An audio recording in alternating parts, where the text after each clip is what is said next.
निश्चित रूप से जब उसका बलात्कार हो रहा था, वो महिला अत्याचार से जूझ रही थी। सवाल ये उठता है कि क्या किसी ने उस फ्लोर पर उस महिला के चिल्लाने की आवाज को नहीं सुना? वो कौन है जिसके वजह से अस्पताल में वो रेपिस्ट आश्वस्त था कि वो रेप करने के बाद घर लौट सकता है? एक लड़की का बलात्कार होता है अपने ही अस्पताल में। वो चिल्लाई तो किसी ने अस्पताल में सुना नहीं। मैं दोबारा कहती हूं, तेरा रेप मेरा रेप की पॉलिटिक्स को बंद करें ममता दी। प्रदेश की होम मिनिस्टर ममता जी हैं। हेल्थ का चार्ज किसके पास है? मुख्यमंत्री कौन है?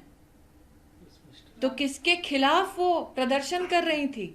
अपने खिलाफ। प्रोटेस्टर्स अनसेफ हैं, रेपिस्ट और मॉब सेफ है। ये कहां का न्याय है? मीडिया के रिपोर्ट्स के मुताबिक उस महिला के मृत शरीर से, आंखों से, वजाइना से खून बह रहा था। उसकी छाती पर वार हुआ था, पेट पर वार हुआ था, टांगों पर वार हुआ था, दोनों हाथों के नाखून टूटे पाए गए। निश्चित रूप से जब उसका बलात्कार हो रहा था, वो महिला अत्याचार से जूझ रही थी। सवाल ये उठता है कि क्या किसी ने उस फ्लोर पर उस महिला के चिल्लाने की आवाज को नहीं सुना? मीडिया की रिपोर्ट्स के अंतर्गत यह भी जानने में आया है कि 150 mg सीमन उस महिला में पाया गया। क्या ये एक रेपिस्ट का काम है? क्या यह संभव था कि वो व्यक्ति उस महिला को रेप भी कर रहा था, टांगे भी तोड़ रहा था, हाथ भी तोड़ रहा था, आंखें फोड़ रहा था, छाती पे मार रहा था, पेट पे मार रहा था? वो महिला चिल्ला रही थी और ना कोई सुन पाया, और ये सारा कृत्य उस एक रेपिस्ट ने अकेले किया।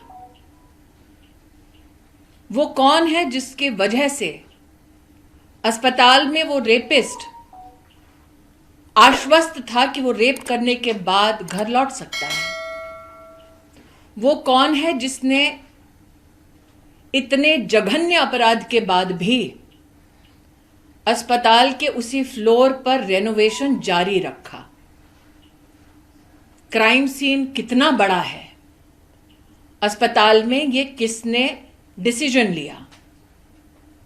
वो कौन है पुलिस में जिसने इस महिला के माता पिता को फोन कर कर ये कहा कि लड़की ने आत्महत्या की है?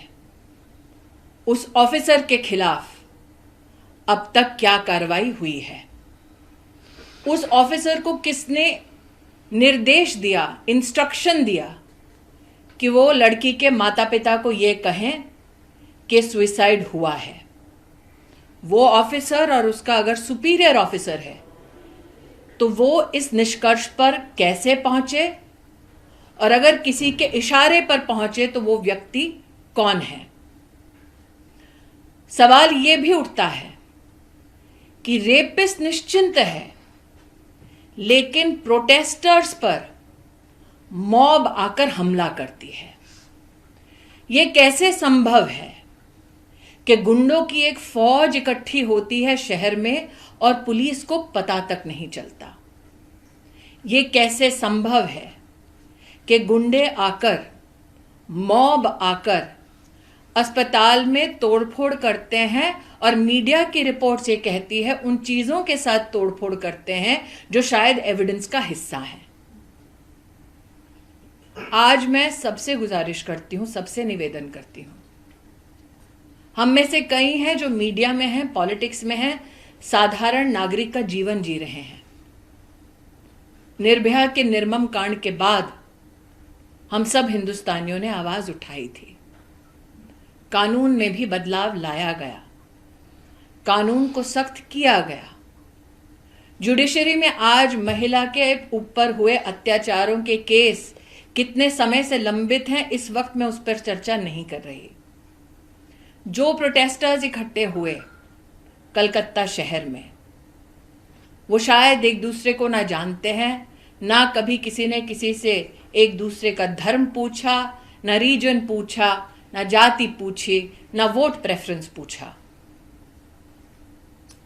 विषय है कि उस लड़की को न्याय मिलेगा या नहीं मिलेगा। मैं आज हर उस प्रोटेस्टर से जो सड़कों पर उतरा है इस महिला को न्याय दिलाने के लिए, उनसे कहना चाहती हूं, पश्चिम बंगाल के हर उस नागरिक के साथ जो इंसाफ की तलाश में है, पूरा देश एकजुट होकर खड़ा है। लेकिन हमें सवालों पर वापस ध्यान केंद्रित करना है। एक लड़की का बलात्कार होता है अपने ही अस्पताल में। वो चिल्लाई तो किसी ने अस्पताल में सुना नहीं। उसकी टांगे तोड़ी गई, पेल्विक रीजन तोड़ा गया, हाथ तोड़े गए, नाखून उखाड़े गए, छाती पर मारा गया, पेट पर मारा गया, आंखें फोड़ी गई, वजाइना से ब्लीड कर रही थी, आंखों से ब्लीड कर रही थी, और ये सब एक रेपिस्ट ने किया। सवाल कई हैं, जवाब का इंतजार जनता को है। मैम, मुख्यमंत्री ममता बनर्जी ने कुछ देर पहले ही अभी उन्होंने भी एक प्रोटेस्ट रैली मार्च किया है। उसमें वो कह रहे हैं कि जो मुझे पता चला कि आरजीकर में जाकर सीपीएम और भाजपा ने तोड़फोड़ की है 14 तारीख को। मैं दोबारा कहती हूं, तेरा रेप मेरा रेप की पॉलिटिक्स को बंद करें ममता दी।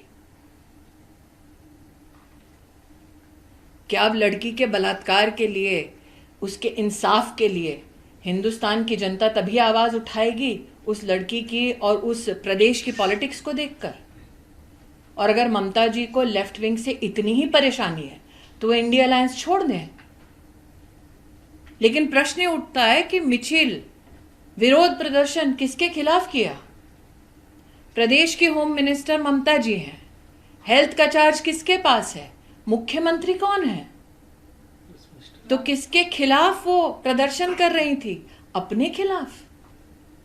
जनता की आंखों में धूल झोंकना बंद करें। जनता जो जवाब मांग रही है उन जवाबों को दें। किसके आदेश पर यह कहा गया कि लड़की ने सुसाइड किया था? क्यों? अगर माता पिता पिटीशन कर रहे हैं कि 150 mg सीमेन है, तो क्या उसका उल्लेख एफआईआर में है? किसने मॉब को अलाउ किया एकत्रित हो और प्रोटेस्टर्स को पीटे? प्रोटेस्टर्स अनसेफ हैं, रेपिस्ट और मॉब सेफ है।